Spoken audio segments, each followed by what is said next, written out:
Alors, De Profundis se passe dans un futur proche, un futur assez apocalyptique, puisque toute une série de fléaux se déchaînent sur l'Occident, un virus mortel, des fanatismes en tout genre, panne de courant. C'est un peu un monde qui ressemble au nôtre, mais dans ce qu'on pourrait envisager de pire d'ici quelques années. Dans cet univers survit une jeune femme, Roxane, la petite quarantaine, qui, pour vivre, vend des médicaments frelatés. C'est quelqu'un qui n'a pas beaucoup de scrupules, qui est un peu au bout du rouleau psychologiquement, et qui attend un peu la fin du monde, comme beaucoup de gens dans son cas.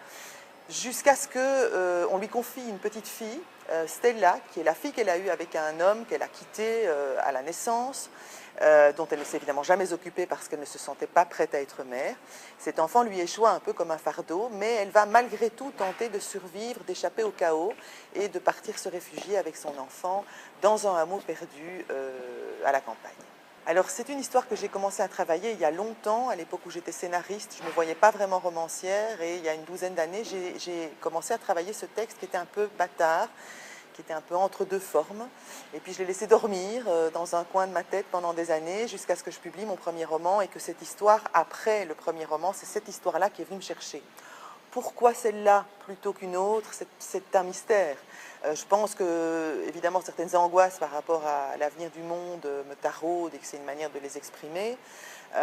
C'est sûr. Après, il y a toute une série de choses qui restent encore un peu mystérieuses pour moi. Mais voilà. La question est très intéressante et je pense que oui. Je pense que le fait d'avoir écrit des scénarios pendant longtemps fait en sorte que quand une idée germe, qui ne va pas nécessairement prendre tout de suite la forme d'un scénario, c'était le cas de celle-là, mais il y a quand même une manière, effectivement, peut-être une écriture visuelle immédiate, peut-être plus facilement quand on a été scénariste, une manière de considérer ou de voir la structure aussi d'un point de vue un peu cinématographique, qui sans doute chez moi doit être naturelle, je pense. Ça, c'est tout à fait possible. Je ne me suis jamais posé la question, c'est intéressant. Eh bien, elle existe évidemment, enfin ce lien existe, c'est assez intéressant de le mettre en exergue. Je dis à un moment, au tout début du roman, quand on explique que Roxane ne se sent pas mère, elle parle de toutes ces mères qui ne se sentent plus mères, c'est-à-dire qu'on a l'impression d'être dans un monde où l'instinct de maternité disparaît lentement, qu'il s'agisse des pays occidentaux, qu'il s'agisse des pays pauvres. Ça se vérifie partout dans mon livre, c'est ce que je dis à un moment, et je pense qu'effectivement, l'état catastrophique du monde doit faire en sorte que certains comportements humains finissent par s'éteindre, ou en tout cas perdre de leur vigueur. Et je crois qu'il y a un lien évidemment direct entre la dérive de ce monde et la manière qu'ont les femmes de se sentir viscéralement liées à leur enfant. De même que je pense, et je ne l'exploite pas dans le livre, mais on peut imaginer par exemple que d'autres formes d'instincts primordiaux importants chez l'homme se perdent. Mais celui-là en tout cas oui, elle n'est pas seule. Ben écoutez, figurez-vous que j'ai commencé à travailler De Profundis avant toute la kyrielle d'attentats. Alors, je pense que de toute façon, depuis le 11 septembre, le monde a basculé dans quelque chose. Il n'y a rien à faire, il y a eu une rupture là.